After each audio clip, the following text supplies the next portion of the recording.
Hello, everyone. What's up? It's Stephanie and Alex Hi. talking about CHD stuff. So we were going to talk a little bit about bullying and harassment, and I do talk about that a little bit in my book. It's what was that? Is it a bookmark? Oh, it's chapstick. Yeah. What was I gonna say? Oh, it's chapter 19. It's chapter 19, bullying. Or no, it's called bullies. But, so basically there's a lot, I was bullied relentlessly throughout middle school, high school, college, nope, my whole life. Okay. Because people think that my brain is different than what I look like. And so I'm like, okay, but isn't that everyone? I don't know. Anyway, and so, so when I was little is kind of what the bully stories are about in my book. Starting out in gym class locker rooms where the girls would take my clothes because I would get dressed in the stall because of my scars on my chest and my back, my veins on my legs and all that stuff. Like I always wore long sleeves and jeans, like no matter how hot it was, and high up shirts and all of that stuff. And I just didn't want anybody to say anything to me about anything. So, but people are going to find their ways, especially kids are mean. So, what was I going to say? Oh, and we were also talking about healthy people. Yeah. And like touching back on that. And I know it sounds a little derogatory or demeaning or whatever, but I don't know, I feel like there's no other way to say there's no way healthy born people or people. People that are healthy sometimes don't understand what we're going through. Yeah. And, from the outside, we look healthy. Yeah. And then, from my experience, I got people that say, oh, you were just fine yesterday. What's wrong with you today? Yeah. And I'm like, look, man, I have a condition you don't understand. I was fine yesterday, but maybe my heart's acting up today. I don't know. Right. I said, but bottom line is, I'm not going to give up. Right. I'm going to still get through today, but what you said doesn't make any sense because you're just extremely judgmental. Yes. Without knowing who I am. Right. Or going through what I'm going through.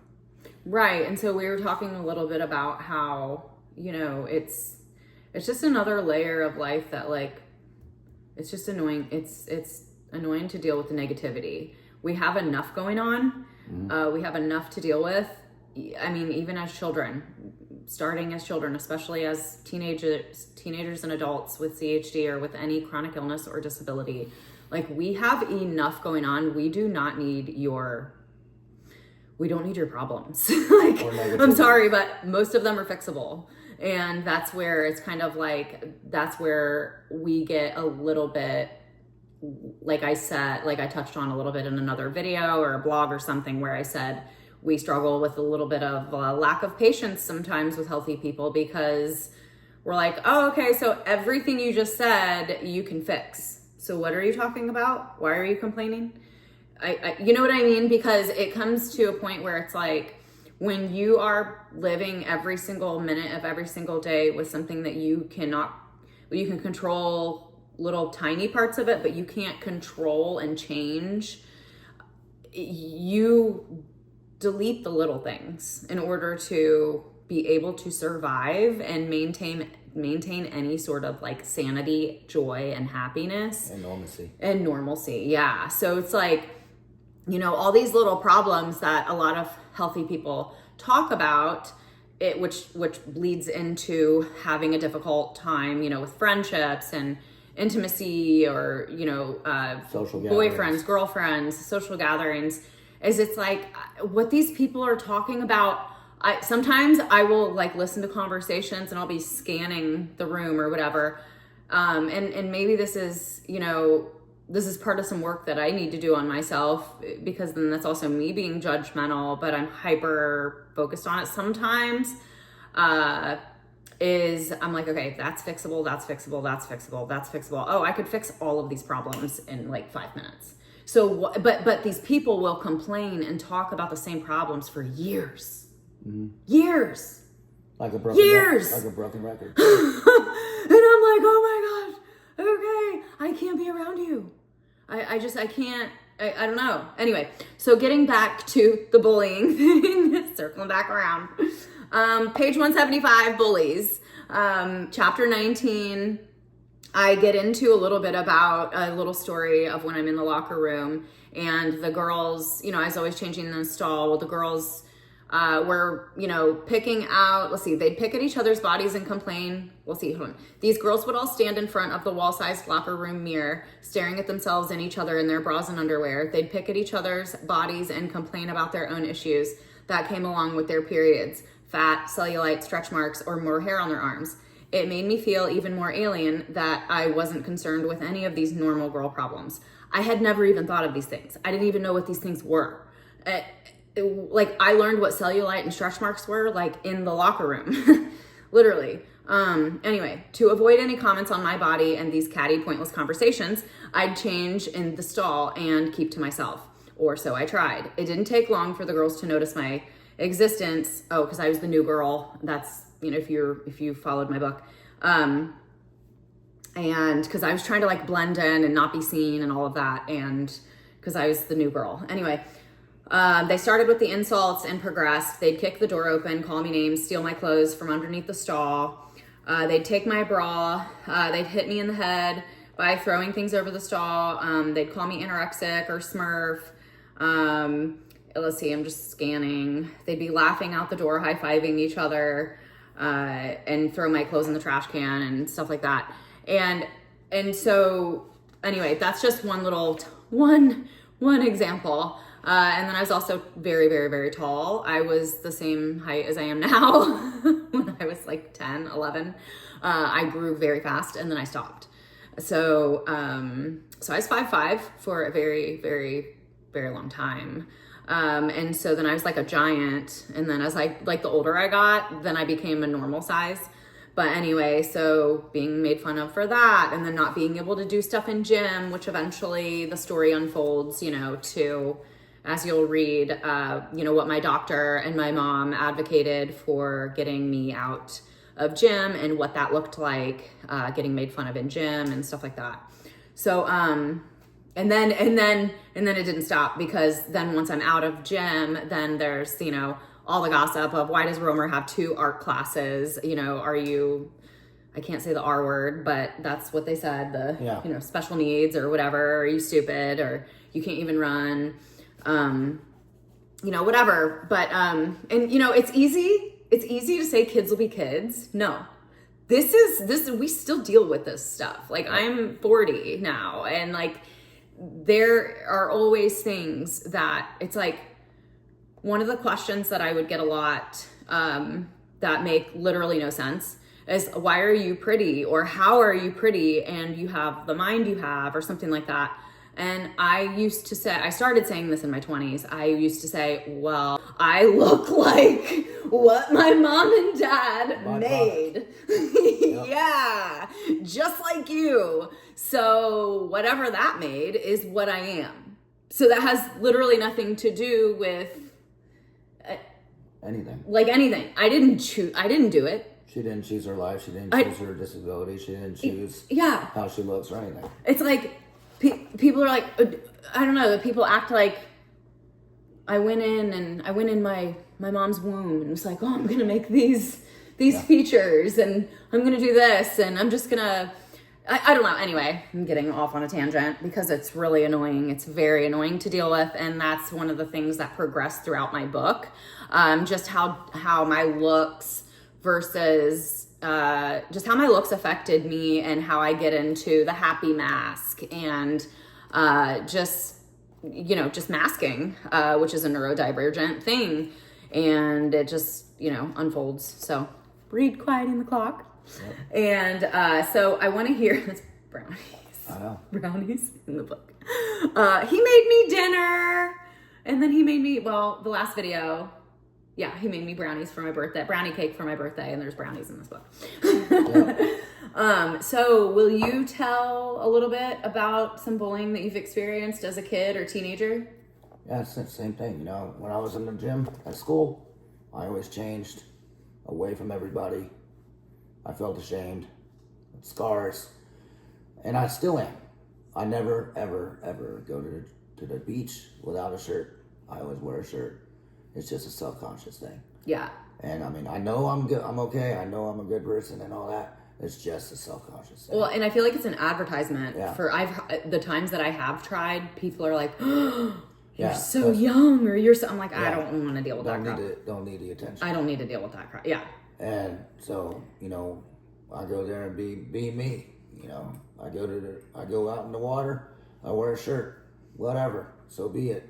You know, somebody asks me what it is, and I tell them exactly what it is. Look, I've been through things in life. I have scars, and that's the way it is. If you don't like it, roll on. Well, so like, how did that affect were you in gym class as a kid? Of course. So then, were you slower than the other kids? Like, because I wasn't allowed to run. I couldn't. I loved running, but it was short spurts. No, it's crazy. I ran track. You did? They wouldn't let me. 50 yards. I was like, I can run 50 yards and then stop and pass out. We did the 50-yard dash. But I can't. We did the 50-yard dash and the 100-yard dash. Really? And I was one of the top runners. That's awesome. But I just didn't stop. I always pushed the envelope. Yeah. So, you know, people look at me and they're like, there's nothing wrong with you. I just saw you run. Right. I said, yeah, but you don't know. So you can't have a heart condition. I said, but you don't know how I feel 8 hours later. People, your friends and family that truly understand you and... If you're lucky enough to have that. And look out for you. Yeah. You're blessed. Yes. That's what real love is. Mm-hmm. And, you know, it's not all about dating, getting involved with a certain person or any of that kind of bullcrap. It's literally being genuine and understanding somebody. You know, it's not about, oh my God, you're disabled or you know, what's wrong with you. You know, it's like accepting it for who they are. And understanding that it's in waves. Like when you have a chronic illness or disability of any sort, you just don't know. Ride the wave. You don't know. Like, yeah. Because like right now, if you're not up for that life, don't join it. Like don't participate in it. So far, I've been riding a massive wave of massive amounts of energy. Yeah. I just don't get tired, and I've been consistent for the last 10 years. Yeah. And I haven't burned out yet. Yeah. And, you know, there's certain days that I know in the reality I look tired. But my mental state, is I'm going to keep going and just go.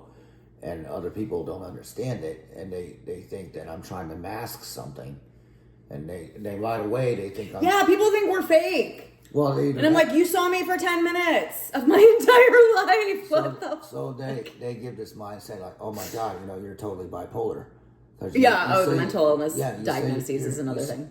You say you're one thing, but you know you were just fine yesterday. Yeah. I said, look, man, you know, everyone is different. You saw me for a day or a week or or I would say you don't know me outside of work.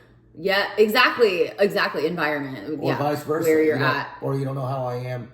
Or is it Christmas? Maybe I'm happy on Christmas. Mm-hmm. You know what I mean? Everybody, when it comes... and you don't even have the narrow-mindedness is mind-blowing. You don't even have to have a disability to have changes in life and feel different. Whether it's the holidays, whether you're at work or you're at home or you're on vacation or whatever. It's all mental health. Yeah. Period. That's what that is.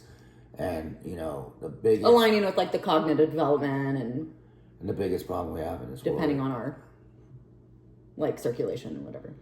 And the biggest problem we have in this world is judgment. Because that is so huge, and I really want to expand on that, maybe in another video. Yeah. But this whole idea, and I talk about it with doctors, I talk about it with friendships, I talk about it with dating, everything. You, or even family, you saw me on Christmas 3 years ago, or you see me once a year for 15 minutes. And then this is who I am to you, is I'm this like super energetic, bubbly, happy person, 24/7 every single day of my life, every single minute. No, like I have a lot of, you know, issues. I have like health problems. I have like the emotional stuff comes in with it. When you have you're dealing with so much with an illness. As a young person, it's too much. Your life is a roller coaster. But when these people see you in pockets of time, even your loved ones, they say, this is who you are. And I'm like, no, you saw me 2 years ago for 20 minutes. Yeah.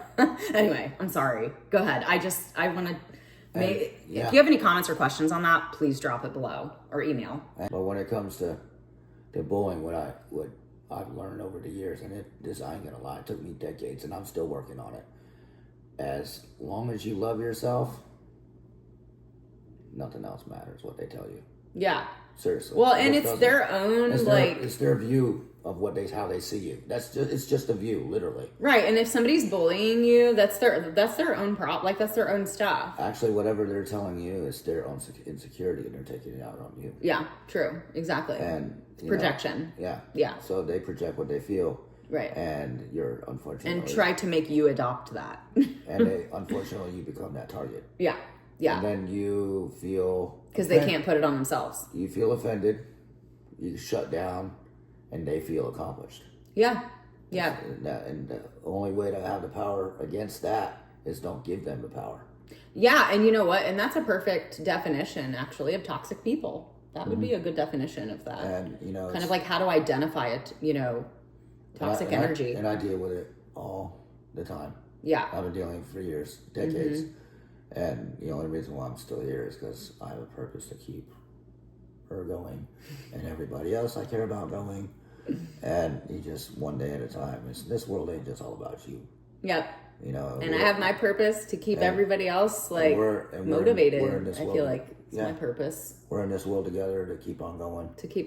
And, project peace, happiness, and, just look out for one another. That's all. You don't have to be Superman and be the best thing out in the world and, save an orphanage and buy all this stuff. It's not about money. Yeah.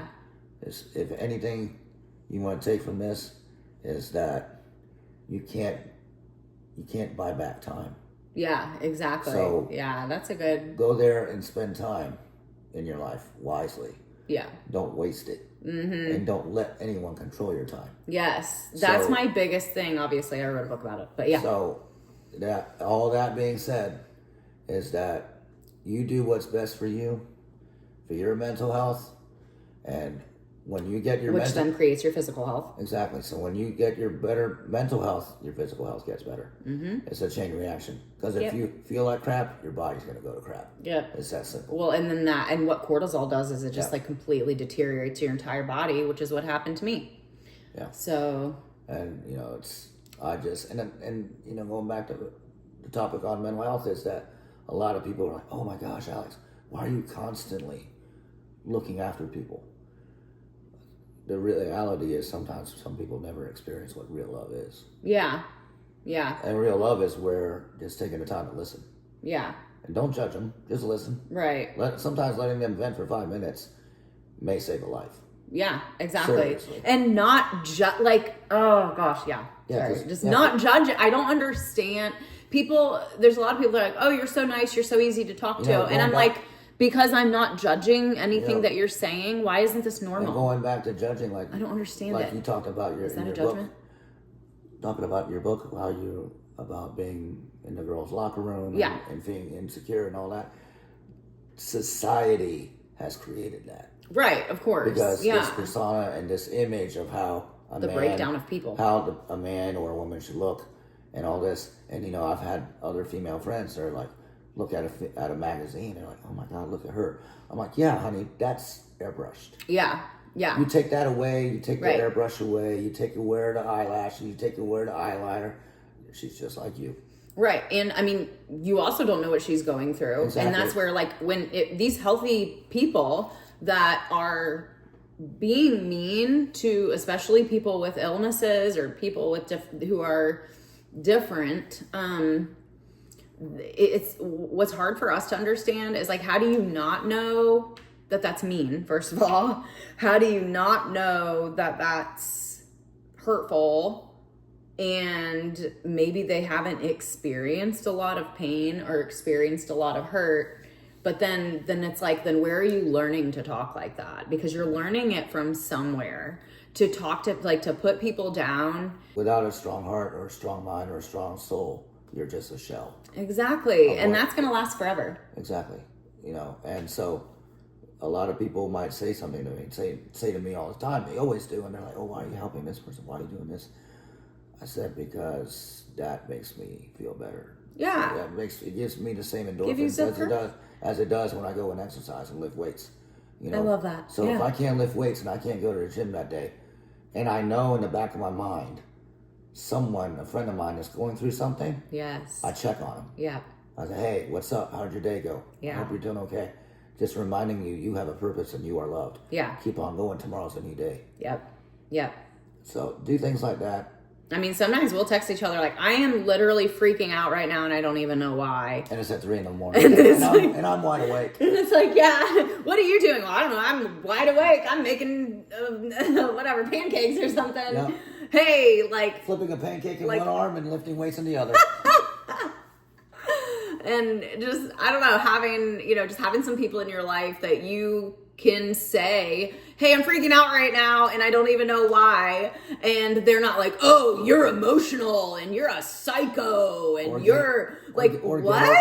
over it. Or get over, oh my gosh, yeah, get over it or whatever. Like, it's like, okay, no, I'm like a human being and I'm feeling things and I want to like, and I'm doing what is taught in, like, I am trauma trained. It's also taught in every therapy possible that one of the first things that you do, it's on your plan of, it's supposed to be on your plan of like a crisis plan or a socialization plan or anything that, to help you get out of stress if you don't want to, do grounding techniques or something, is to text or call someone. Have your go-to person. Yeah, and sometimes what I do, and my closest friends know this, is I'll be like, hey, I just need to talk and hear about your life.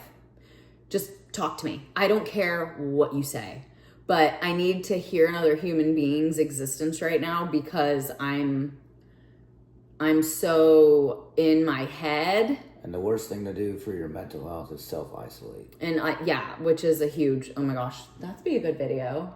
Yeah, because, me, I've never had that problem. Isolating? I never isolate. Very, yeah. I isolate. I don't. But I'm a writer. Yeah. That's part of it. And that's awesome that For me, I got certain people in my life that, literally only like 3 people in my life that I spill everything to. Yeah. When I'm at my worst. And it takes a lot for me to get there. Yeah. Because I take on a lot. I ain't gonna lie. I go there and help the world. I mean, this is gonna be a joke, but if I was Superman, I'm gonna have to need extra large tights because I can't fit in those right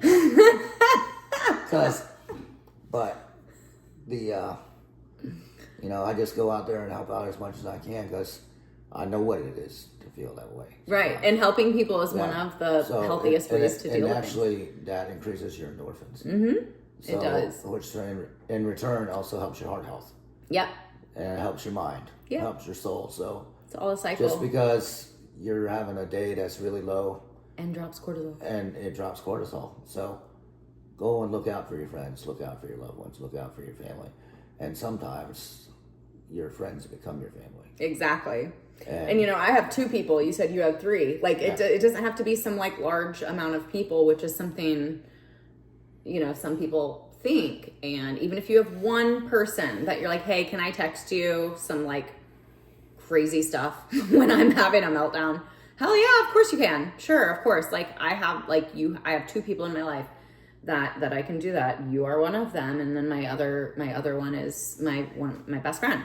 And so I just know that I can literally say anything to these people and they would just be like, oh yeah, girl, like I've either been there, I've experienced it, or I don't know what that's like, but I hear you, or I don't know what that's like, but like that's horrible and I'm a human being that's on the other end or listening to you. Slow down and really think about this and see if it's really going to affect you. Right. Because 99.9% of the time, what's bothering you today is not going to affect you tomorrow. Right. Because tomorrow's a new day. Yeah. So sometimes you just need to get it out or like be on the phone and clean with somebody on the phone or drive around and somebody's on the phone. Or listen to music. And yeah. Because also singing is good for your lungs and your heart. Yep. Because it exercises both. And the chakras. Yep. Balancing chakras. We're at 33 minutes. We could sit here and talk for hours, by the way. I'm sure you guys all know that by now. But she might fall asleep, but I won't. We've covered And it's funny because I talk people to sleep, but you can do the same. But you'll just get up and start doing stuff. Yep. And it's funny because I'm getting more and more, like, I don't know, I'm getting more and more focused on pushing myself to sleep more. Yeah. But I know that you have a really hard time, and we are going to make an insomnia I've video. given up on that. No, You're not giving up on what? I've given up on trying to make myself sleep longer. Oh. He has a hard time sleeping more than a couple hours. Yep. Which I used to. That's going to be a whole nother video. I know. Yeah, because we're at 34 minutes now. And oh God. And I can go forever, all night long. But yeah, the battery life on her phone will run out. Yeah, it's gonna die. It keeps flashing. All right. Well, if you have any questions or comments, please drop below or email us. And don't give up. And live your life to the fullest. Yay! All right. Peace. Bye.